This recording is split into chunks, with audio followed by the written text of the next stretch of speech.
Seguimos con más en Conexión B, Análisis, Entrevista. Vámonos con Jorge Silva, analista de NB Noticias y también economista del CID. Está listo con nosotros. Adelante, Jorge. Buenas tardes. Hola, ¿qué tal, Jorge Luis? ¿Cómo estás? Muy buenas tardes. Qué gusto saludarte. Igualmente a ti, mi querido Jorge. Y bueno, hablemos de lo que realmente importa. No nos importan tanto las ayudas, si hubo o no en el aeropuerto Felipe Ángeles el lunes en la inauguración, sino nos importa hablar sobre todo lo que más le ocupa y nos ocupa a los mexicanos es la seguridad. ¿Cómo vamos en esta materia a nivel nacional, a nivel estatal, a nivel local? Los retos, la agenda de seguridad, las manifestaciones que ya se han venido dando, sobre todo la del día de ayer con los transportistas a nivel nacional exigiendo esto en las carreteras, en cada una de las rutas que toman, y las políticas públicas que se están o no se están haciendo en torno a la seguridad, Jorge. Así es, Jorge Luis, vamos a hablar de un tema de política pública que, como tú dices, nos atañe a todos, que es el tema de seguridad y la impartición de justicia. Y todo esto, Jorge, a raíz de muchos acontecimientos en términos de seguridad, pero los acontecimientos de esta semana, de las protestas que tienen del gremio transportista, los que buscan ya ahora visibilizar sus demandas, alzar la voz y ser atendidos. El mismo gobierno federal en este ramo reconoce que el robo de los transportistas, Jorge, va en aumento. Y precisamente una de las declaraciones de los líderes camioneros reconoce, por ejemplo, que el primer trimestre del 2022 se efectuaron 14 asaltos y 14 temas de violencia en los conductores a nivel nacional. Es decir, estamos ya en un debate que, como tú comentas, es lo que importa entre cuáles son los robos realmente denunciados ante las autoridades y cuál es la realidad de los transportistas. Hago referencia a una columna del día de hoy de Héctor de Mauleón, donde hace una narración de miedo, precisamente la titula Viajes de miedo y episodios de pesadilla que viven los transportistas a lo largo y ancho del territorio nacional, donde, analizando ya los datos, Jorge, la Alianza Mexicana de Organizaciones Transportistas, la AMOTAC, que congrega 80,000 propietarios y más de 400,000 vehículos de carga, hace sus propias estadísticas y nos dice unos números muy alarmantes. Por ejemplo, en mayo del 2021, ellos registraban 6 asaltos diarios, Jorge, que llegaban prácticamente a 40 asaltos por mes, lo cual es muy grave, obviamente, para la economía, para el sector de transporte, para el sector de la logística. Y un reflejo de estos es el hartazgo que se tiene por parte de la sociedad civil y en este caso del gremio de los transportistas, que ayer hizo un paro nacional en más de 14 estados, totalmente organizado, reclamando y precisamente para visibilizar sus demandas. Pero ¿qué es lo que tenemos aquí? Cuando la parte de gobierno necesita hacer una parte de políticas públicas es para solucionar precisamente un problema que estamos viviendo en un momento determinado, pero se tienen que tomar muchas decisiones, Jorge, y lo vamos a ir aterrizando o lo vamos a aterrizar por parte de qué es lo que hacen en este caso los gobiernos locales. Si nos centramos en el ayuntamiento, yo creo que algo que hay que celebrar ahorita es estas rondas de seguridad o las semanas de seguridad, por ejemplo, que está haciendo el Ayuntamiento de Veracruz, donde involucra temas de participación ciudadana, de movilidad en la zona metropolitana, de la gestión de riesgos, de cómo gobernar conjuntamente. Es decir, es algo que se tiene que celebrar. También Boca del Río está tomando medidas como, por ejemplo, los senderos seguros en temas de seguridad. Pero en este caso, Jorge, yo creo que hay que diferenciar muy bien quién es responsable, de qué sector es responsable y los alcances que se tienen.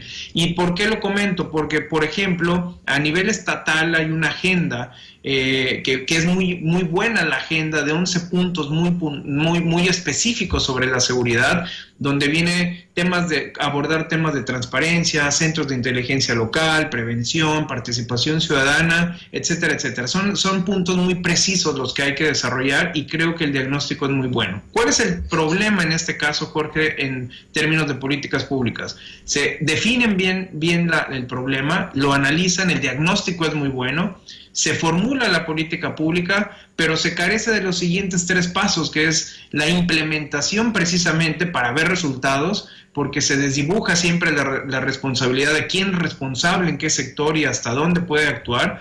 Se carece también de muchas veces de una evaluación de la política pública y por lo tanto de informar el proceso de la política pública, donde son procesos cíclicos, se aprende, se mejora, se vuelve a retomar la política pública y así es como se empieza a gobernar. Por lo tanto, tenemos muchos avances, sí buenos a nivel local, que muchas veces no es tanto la agenda local, sino es más estatal y nacional, pero sí se tienen diagnósticos y agendas que muchas veces, Jorge, hablando de Veracruz y hablando de otros estados, se queda en un muy buen detallado diagnóstico, en un muy buen deseo de lo que se pretende hacer, pero que falta este tema de evaluación y de implementación de la política, Jorge.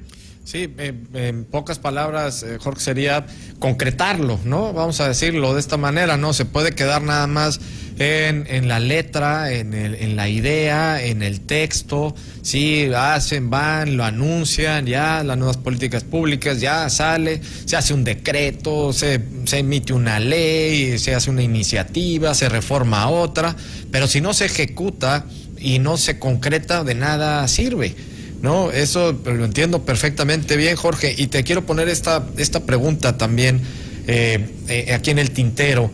¿Dónde dejamos la parte de la educación? La educación es básica para que bajen los índices de inseguridad en las sociedades. No voy a hablar incluso únicamente de México, en las sociedades, porque hay modelos y hay estudios ya muy bien identificados que los países que tienen mayor nivel educativo son los países a nivel mundial los que tienen menor incidencia delictiva. Si es que eso no es por ósmosis o por arte de magia o por una creencia mágica, ni mucho menos. Es porque realmente sí funciona la educación para bajar los índices delictivos.